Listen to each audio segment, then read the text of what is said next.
Yo les gens, j'espère que vous allez bien, c'est Valgamers. On se retrouve aujourd'hui pour une nouvelle vidéo sur le wiki de Five Nights at Freddy's. Aujourd'hui on se retrouve pour faire Nightmares Bonnie. On se retrouve à la fin, au bout des cauchemars.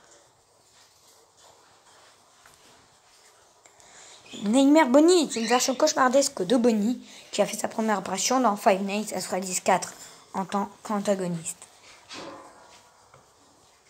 Nightmare Bonnie est un lapin animatronique de couleur lavande exagérément endommagé. Il a une grande mâchoire garnie de dents pointues et de dents métalliques et des greffes métalliques. Son museau, son menton, ses oreilles antérieures et son ventre ont une teinte plus violâtre que le reste du corps. Une grosse déchirure s'étend de son torse à ses hanches, exposant presque entièrement le torse de son endosquelette. Il porte un nœud papillon rouge d'apparence intacte. Les bras et les jambes de Nightmare Bonnie sont tailladés, son pied gauche étant complètement dépourvu de revêtement.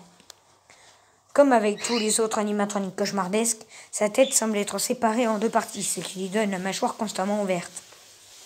Il a 5 doigts au lieu de 4, d'une manière similaire à Springtrap, et les globes oculaires métallique. L'état gravement endommagé de son costume expose plusieurs parties de son endosquelette, en particulier au niveau de son ventre et de son torse, où une grande déchirure laisse visibles les parties internes. Dans Elle Pointed, son apparence est quasiment identique à l'exception de quelques changements mineurs.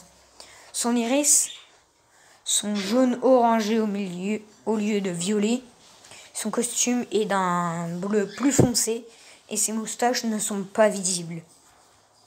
Nightmare Bonnie, jugée par sa nature monstrueuse, est une créature agressive et dangereuse comme tous les autres animatroniques cauchemardesques. Néanmoins, peu de choses peuvent être dites à son sujet. Five Nights at Freddy's 4. Début, nuit 1, emplacement de départ, couloir gauche.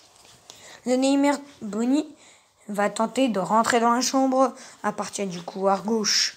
Il se comporte d'une manière très similaire à Nightmares Chica.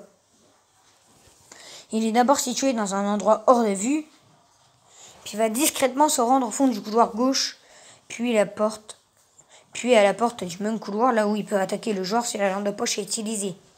Si le joueur ne pense pas à fermer la porte malgré la préférence, il va rester dans la chambre et attaquer le joueur depuis le point de vue principal. Lorsque le joueur est à la porte de gauche, il est recommandé de bien tendre l'oreille, car aucun indice visuel ne sera disponible pour avertir sa présence. Si sa respiration est entendue, il est nécessaire de fermer la porte quelques secondes en attendant d'entendre ces bruits de pas. En constatant qu'il n'y a pas de respiration audible, il est préférable d'allumer la lampe de poche pour repousser Nightmare Bonnie s'il est au bout du couloir. La porte ne doit être maintenue fermée que si sa respiration est entendue, car exécuter cette action alors que Nightmare Bonnie est au bout du couloir l'incitera à se rendre immédiatement en face de la porte. Dans cette situation, le joueur doit ouvrir la porte et la fermer à nouveau. Tout comme ses semblables, Nightmare Bonnie devient inactif pendant la nuit 5 et laisse sa place à Nightmare Fredbear. Nightmare Bonnie fait son retour dans Ultimate Custom Night en tant que l'un des nombreux personnages sélectionnables. Nightmare Bonnie s'approche du couloir ouest, mais ne vient qu'une seule fois par nuit. Et il passe son tour avec Circus Baby et Nightmare Mangle. La seule façon d'empêcher son attaque est d'acheter le jouet en peluche à son effigie au comptoir du prix et ne plus utiliser le moniteur. Alternativement, le joueur peut ainsi l'empêcher de se déplacer en restant sur la cam 2. Pour le reste de la nuit, bien que ce soit une technique très risquée dans les nuits et avec beaucoup de personnes actives. Une version digitale du Nightmare Bonnie apparaît dans Five Nights at Freddy's Elle Pointed en tant qu'antagoniste. Il fait une apparition dans le niveau couloir de la section Pokémon Gen du DLC Malédiction de Dreadbeard. Il peut ouvrir une des portes qui se trouve à gauche du couloir. Si le joueur se trouve dans une des portes, s'il l'ouvre complètement, il attaquera le joueur. Et voilà, j'espère que cette vidéo vous a plu. Si c'est le cas, n'hésitez pas à vous abonner, à activer la cloche de notification et surtout à liker toutes mes vidéos gaming, RP et lecture. Ciao tout le monde.